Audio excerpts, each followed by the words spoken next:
nga des révélations dans le dossier tey nag di ñu ko jox dige bor la. bon du ma leen ko jox par rapport également à la communication de Ousmane Sonko. du ma ko wax parce que je vais prendre Babacar Touré à témoin keroog ci guddi ba fi jógee ñaari oto takk der sama buntu gën a ñu fanaan je prends Babacar Touré à témoin mu ngi may dégg mu ngi ñëw seetaan bu Kéwoulo waaw.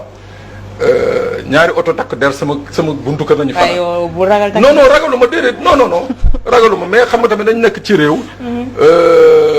ci mujj bi ci guddi gi bon quand j'ai vérifié par le canal de mon fils ba ñu xam nu mu demee am ku ma woo bi ma ko woowee mu ne ma noonu garaawul demain matin nga jaar je suis passé on m'a expliqué la situation mais toujours est-il que révélation boobu je vais le dire parce que je suis tenu d'informer les Sénégalais. bien sûr.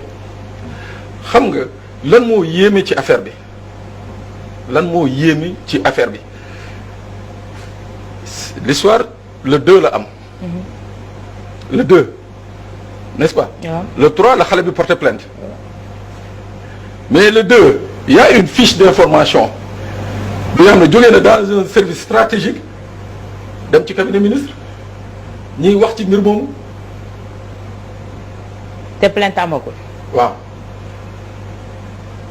comprendre il y a ce qu'on appelle les bulletins de renseignement quotidiens qui se tiennent régulièrement à différentes heures de toute une journée boo jëlee 24 heures bi mën nañ ko def 4 ou 6 fois bii may wax nag ci minuit 1 heure du matin boobu la jàll je le dis il y a toute responsabilité mais j'ai promis aux gens de ne pas entrer dans les détails waaw xam nga tamit ñun ñëpp nous sommes des responsables mais mu ngoog donc loolu en fait c'était ça la révélation donc aujourd'hui loolu boo ko déggee day gën a naxasal encore c'est on se dit que donc quelque part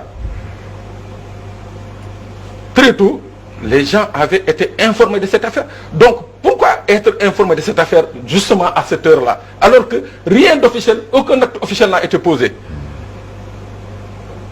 la concernée porté gul woon sax plainte. Hein? donc loolu ça suscite des inquiétudes. ça suscite des interrogations dégg nga beneen bi dama ne boo xoolee procès-verbaux yi xam nga différence su audition wu gendarmerie mooy que ñoom seen audition ci carnet de déclaration nañ koy def après soog a ñëw. def déposition ci ordinateur ci par voie par ordinateur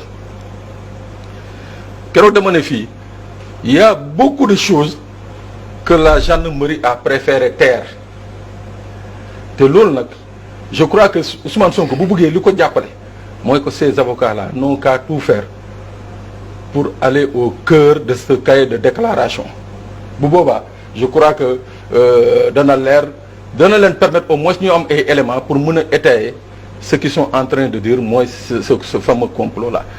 C'est pas nous de les défendre mais nous on révèle et on informe. D'accord.